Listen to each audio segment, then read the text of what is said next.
Detecting the scam. So what is the key question that you need to ask? The one thing that you have to remember.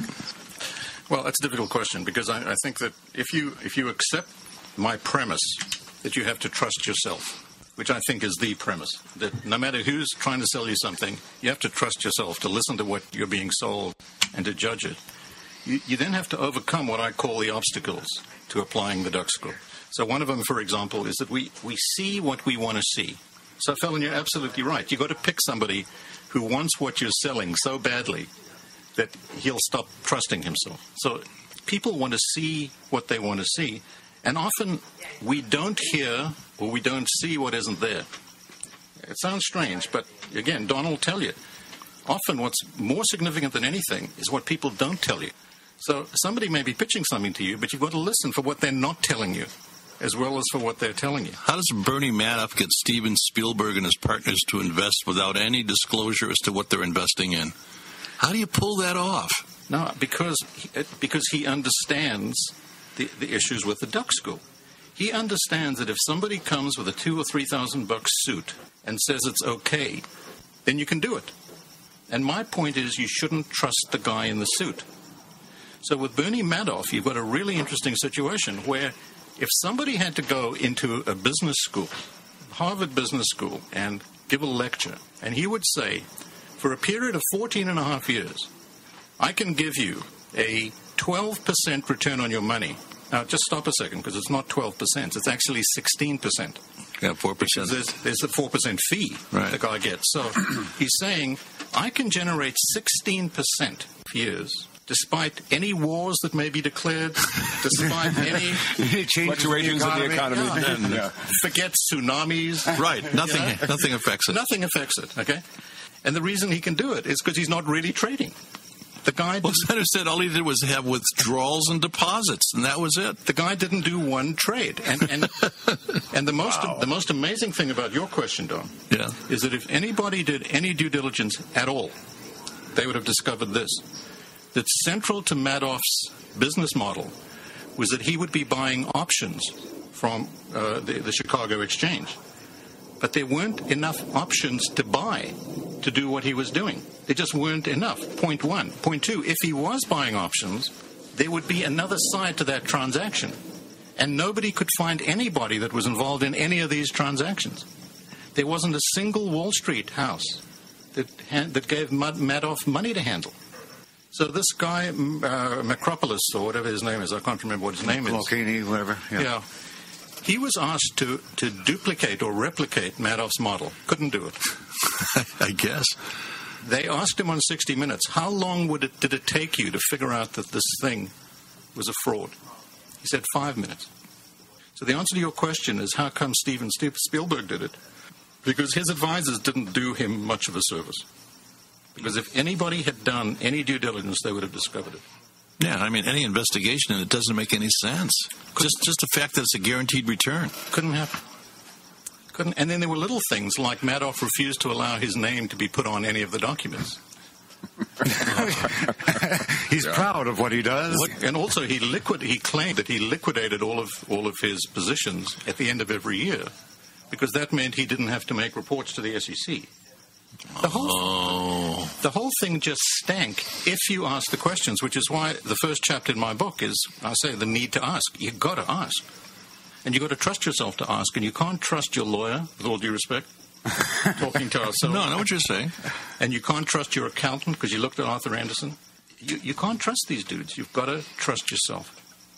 So I think that's the message in the book, as far as I'm concerned, is you've got to trust yourself. And sometimes the assistants to whoever's going to make the investment are afraid to go against what he wants to do. They don't want to make him mad. They don't want to lose their There's income. Other issues also, I think, as we talked about on a previous program. Take, for example, the Gulf of Tonkin incident, which never happened.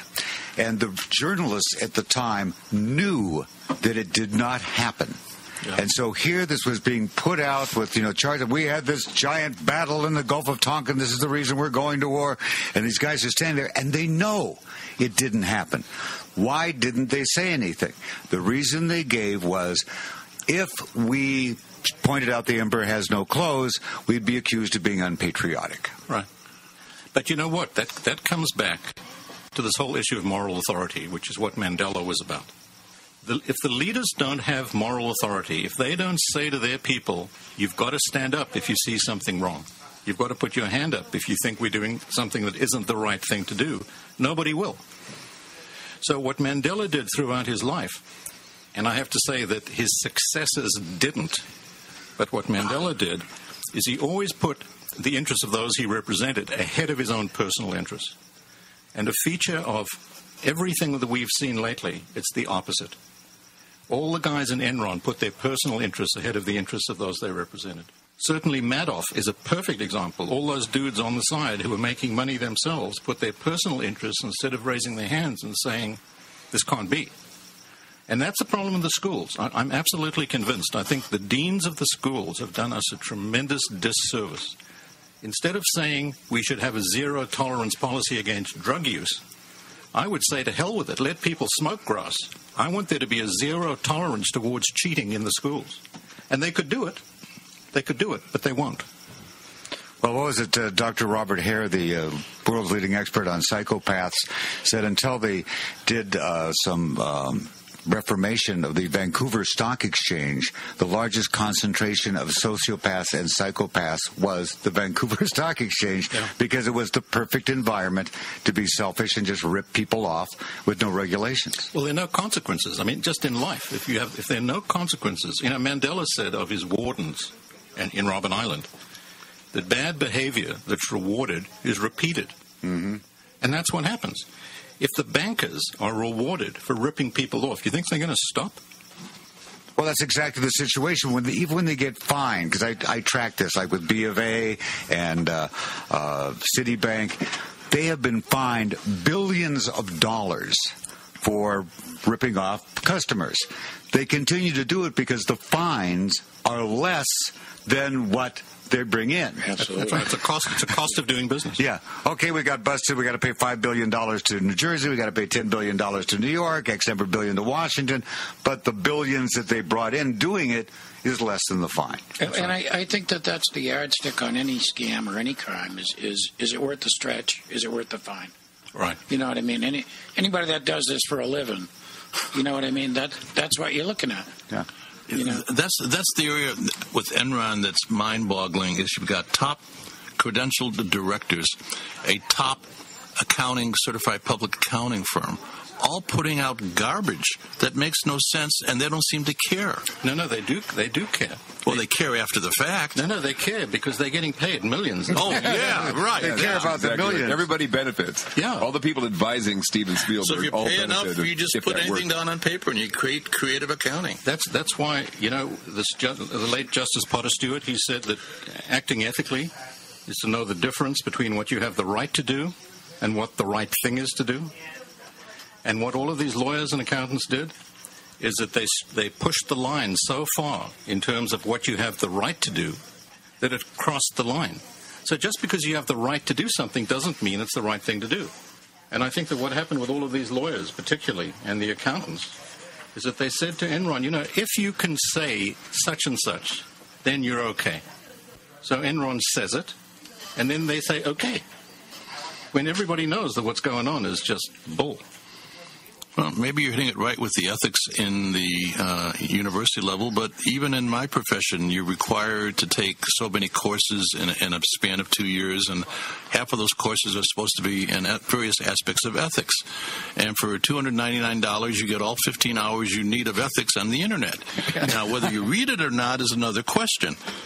So, there goes the ethics. But, Don, you're absolutely right. My argument, I've just written an article about this, is that the response, I think it was Gates, the President's Secretary of Defense, when he was president of Texas A&M, just after Enron, he came out and he said the universities have to take a responsibility because all of these liars and cheats are graduates of our institutions. So, basically, the deans responded by saying, okay, you're absolutely right. Now we're going to force all of our kids to take ethics courses. Except they allow the kids to cheat in the ethics.